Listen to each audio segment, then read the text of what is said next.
এরপরে সে ব্যবসায়ী, এরপরে সে মুহাদ্দিস, মুফাসসির, মুফতি, খতিব, কিন্তু তার মৌলিক শিক্ষাটা হবে ইসলামের শিক্ষা। আজকে ধর্মীয় শিক্ষা কথা বলে আমরা ইসলামকে খাটো করেছি, একেবারে খাটো করেছি। এই যে আমাদের পাড়াইয়া হযরত বলে গেলেন যে হিন্দুরা ধর্ম শিক্ষা বই পড়ে, ইসলামকে এমন যে গোপনীয় একটা বিষয়। ইসলামের কিতাবগুলো কোরআন আর সুন্নাহর কিতাব লেখার পরে বলতেছেন তাফসীরে কবির যিনি লিখেছেন, তাফসীরে বায়ানুল কোরআন যিনি লিখেছেন, মারিফুল কোরআন যিনি লিখেছেন, তাফসীরে কাশফ বাইজাবি যারা লিখেছেন, সমস্ত মুফাসসিররা যেন সমুদ্রের তীরে বসে একটা বালুকণা নড়াচড়া করছে। অর্থাৎ এত বেশি জ্ঞান ভান্ডার ইসলামের জ্ঞান ভান্ডার। আর আজকে সন্তানকে ইসলামের এত বিশাল জ্ঞান ভান্ডার থেকে আব্বা আম্মা বঞ্চিত করতেছেন। আমরা কি আপনাকে বুদ্ধিমান বলতে পারি? ওই আব্বা আম্মা বুদ্ধিমান যে আব্বা আম্মা সন্তানের পিছনে বিনিয়োগ করে এবং সন্তানকে কোরআন আর সুন্নাহ শিক্ষা শিক্ষিত করে। আমরা তো এটা বলি না যে ডাক্তার লাগবে না, ইঞ্জিনিয়ার লাগবে না। আপনারা কি জানেন মুহাম্মদ রাসূলুল্লাহ সাল্লাল্লাহু আলাইহি ওয়াসাল্লাম তার প্রত্যেকটা সাহাবীকে সৈনিক বানিয়েছেন?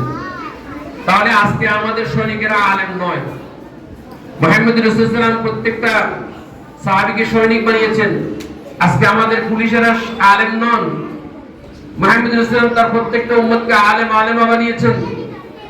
আজকে আমাদের র‍্যাব যারা চাকরি করেন এরা আলেম নন। মুসলমানের সমাজে প্রতিটি মানুষ আলেম থাকবে, এটাই স্বাভাবিক কথা।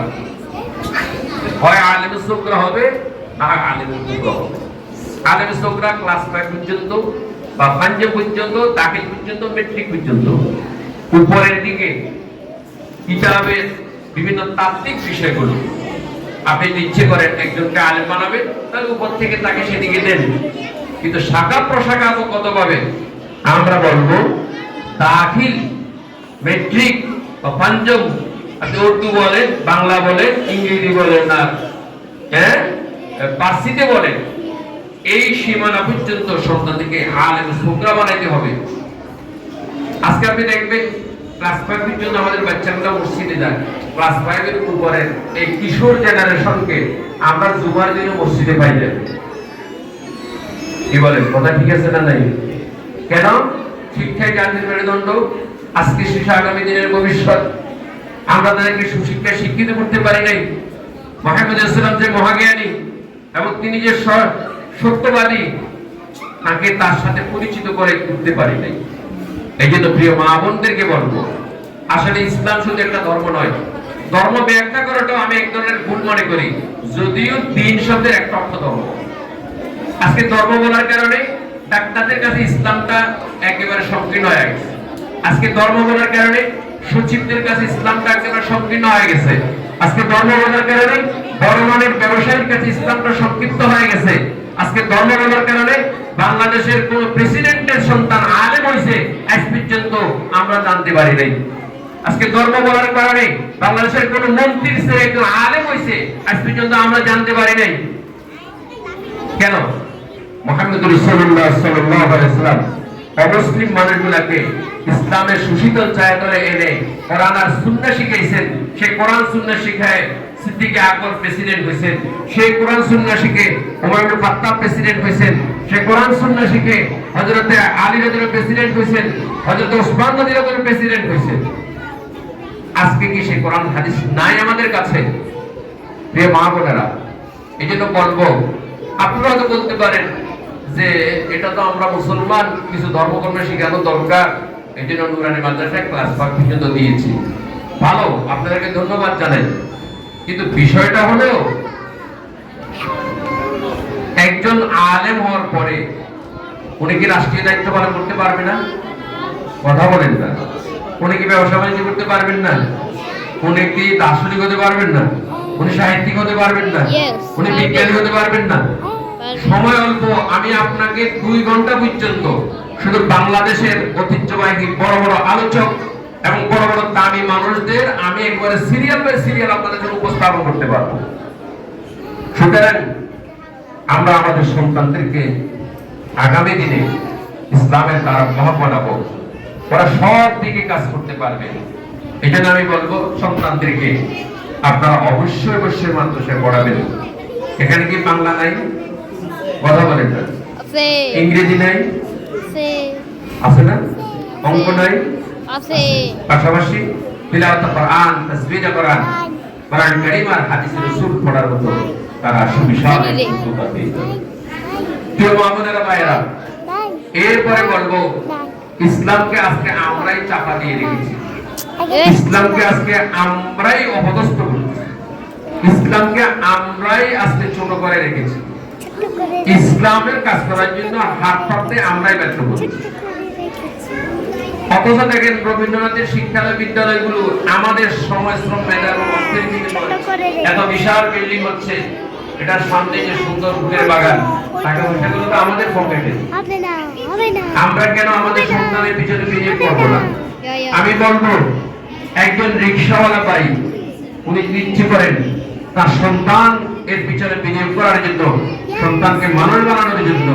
বলুন তো এই লোকটা তার সন্তানের পিছনে মাসে 1000 টাকা খরচ করতে পারবে না? আরে ভাই কথা বলেন না, পারবে না? কি পারবে? পারবে? এই বাচ্চারা চুপ করে, চুপ করার জন্য। আমার একটা ঘটনা মনে পড়ছে। আমি একদিন আমার শ্বশুর বাড়িতে একটা রিক্সায় বসে রিক্সাওয়ালার সাথে আমার একটা কথাবার্তা শুরু হয়। এক পর্যায়ে রিক্সাওয়ালা বলতেছে, হুজুর দোয়া করবেন। আমি বললাম কেন? যে আমার একটা মেয়ে ইউনিভার্সিটি, চট্টগ্রাম ইউনিভার্সিটিতে পড়ে। কোথায় পড়ে? চট্টগ্রাম ইউনিভার্সিটি। বাহ, খুব ভালো। সে বলতেছে, হুজুর বেশি পারি না, এই লোহাটার টানে টেনে টেনে যে টাকা পয়সা রুজি করি সেখান থেকে 6000 টাকা আমার মেয়ের জন্য পাঠাই। কত পাঠায়? কি টানে? রিক্সা টানে, লোহা টানে 6000 পাঠায়। খরচ তো হয় না, সে টিউশনি করে, বাকিটা সে খরচ করে। এখন একটা রিক্সাওয়ালা ভাই তার মেয়ের জন্য রিক্সা টেনে টেনে, লোহা টেনে টেনে 6000 টাকা পাঠাইতে পারে। আপনার একটা বাচ্চা মাদ্রাসায় পড়তেছে, আপনি দৈনিক যে বিড়ি খান, আমার তো মনে হয় এই বিড়ির টাকাটাও আপনার সন্তানের পিছনে আপনি খরচ করতে রাজি থাকেন না মাদ্রাসার নামে। কি বলেন? কথা ঠিক কিনা? মাদ্রাসা দেওয়ার পর আর টাকা পয়সা লাগবে না। ভাই ওই আব্বা আম্মা বুদ্ধিমান, যে আব্বা আম্মা সন্তানের পিছনে বিনিয়োগ করে। আপনি 10 টাকা বিল্ডিং করলেন কিন্তু সন্তানের পিছনে বিনিয়োগ করলেন না, তাহলে তো এই বিল্ডিং আপনার সন্তান পর্যন্ত বয়সটা নাও রাখতে পারে, কারণ সে যোগ্য হয় নাই। কথা ঠিক কিনা? এই জন্য আমি মা বোনদেরকে বলবো, আজকে আমাদের আসলে গ্রাম শিক্ষক মহোদয়গণ আগামী দিনের মুক্তবের শিক্ষক নয়। এখন আমাদের শিক্ষকেরা ইউনিভার্সিটি লেভেলের শিক্ষক।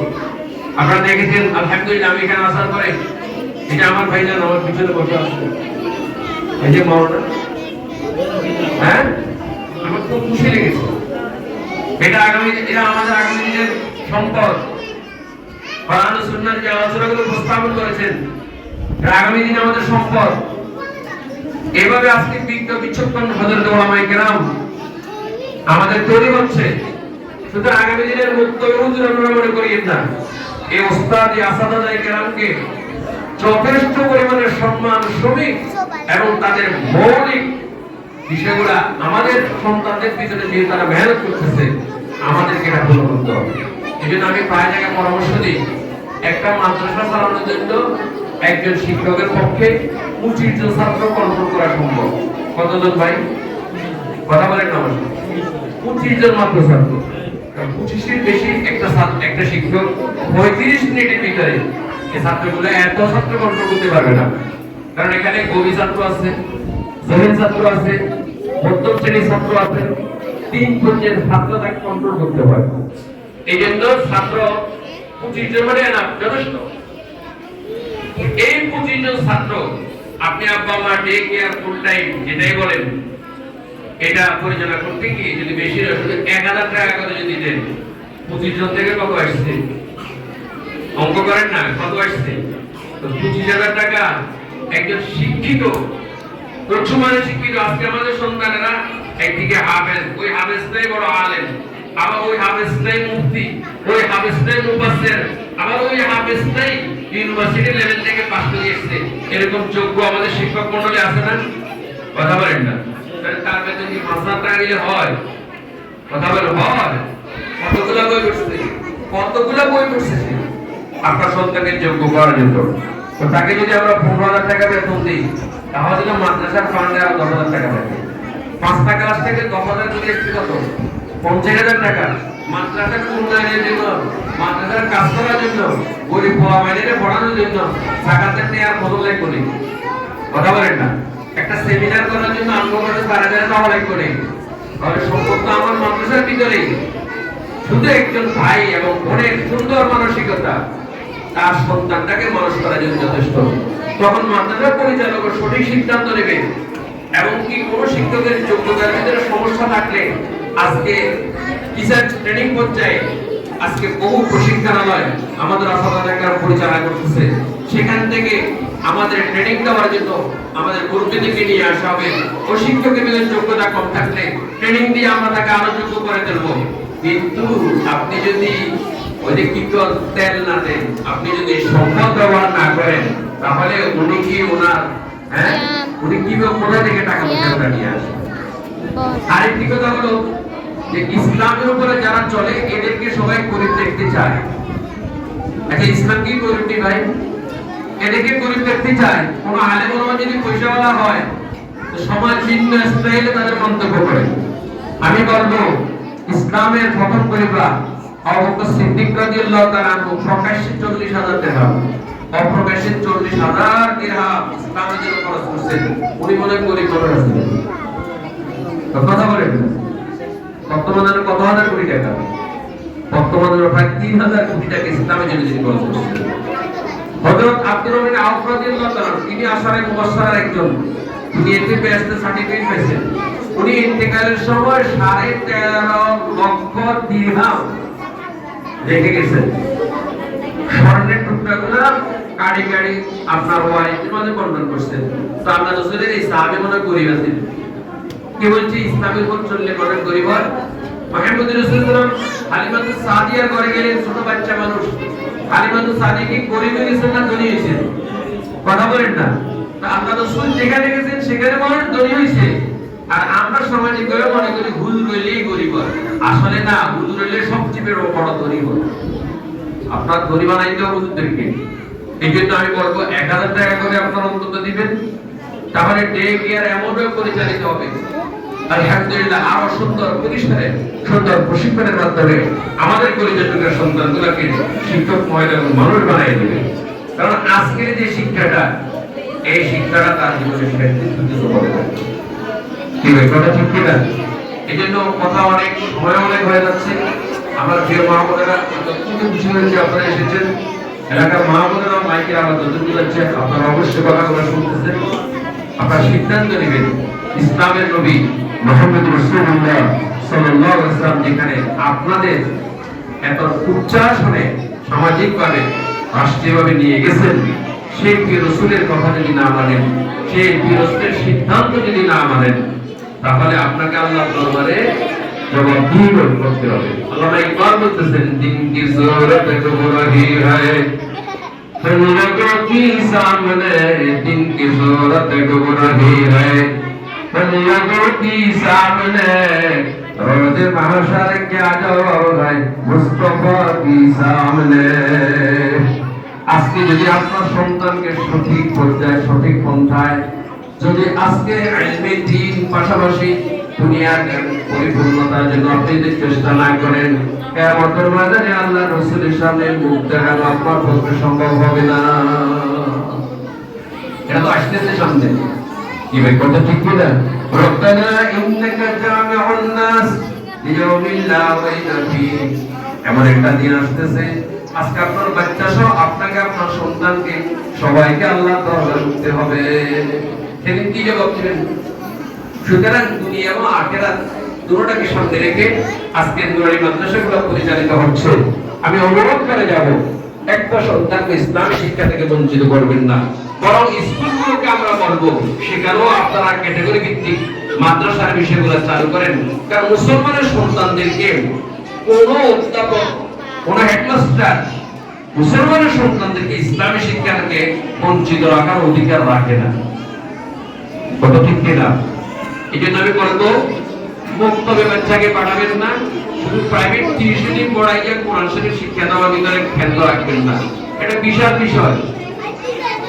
আর এটা করতে যাইয়া আপনি স্কুলে থেকে দাবিতে করতেছেন আপনার সন্তানদেরকে, শুধু কোরআন শরীফের রিডিং পড়ার মাধ্যমে নয়, বরং মৌলিকভাবে আমাদেরকে শিখতে হবে।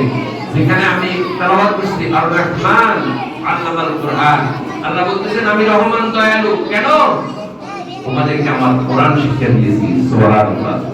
যেখানে আল্লাহ কোরআন শিক্ষা দিয়েছেন আমাদেরকে, সেই কোরআনুল কারীমকে যদি শিক্ষা এবং দীক্ষা পরিস্ফুট করার জন্য দায়িত্ব পালন না করি, তাহলে আমরা ব্যর্থ আব্বা আম্মা হব। আমি চাই সকল আব্বা আম্মা সফল হবেন, সার্থক হবেন। কুল্লু মাওলুদিন ইউলাদু আলাল ফিতরা, প্রত্যেকটা নরনারীকে আল্লাহ পাক মুসলমান করে বানাইছেন, প্রত্যেকটা বাচ্চাকে। এই বাচ্চাকে আল্লাহ রাসূল বলতেছেন যে এই বাচ্চাগুলোকে আব্বা আম্মা ইহুদি বানায়, খ্রিস্টান বানায়, হিন্দু বানায়, মুজুসি বানায়, মুসলমান বানায়। আমি দাবি করব আমার সকল মা বোন সন্তানদেরকে মুসলমান বানায়। এই কথা ঠিক না? আর মুসলমানিত্বের শিক্ষাটা হলো বর্তমান আলহামদুলিল্লাহ নুরানি মাদ্রাসাগুলো পরিচালনা করতেছে। আমাদের এই বাচ্চাগুলো আগামী দিনে শুধু হুজুর হবে না, সমাজের সব সেক্টরে, সব প্রেক্ষাপটে, সব জায়গায় এরা দায়িত্ব পালন করবে এবং করতেছে বর্তমানে। সুতরাং এই আহ্বান রেখে, আবদার রেখে, আর্জি রেখে আমি আমার সংক্ষিপ্ত বক্তব্য এখানে শেষ করলাম। ওয়া মা তাওফীকি ইল্লা বিল্লাহ ওয়া মা আলাইনা ইল্লাল বালাগ।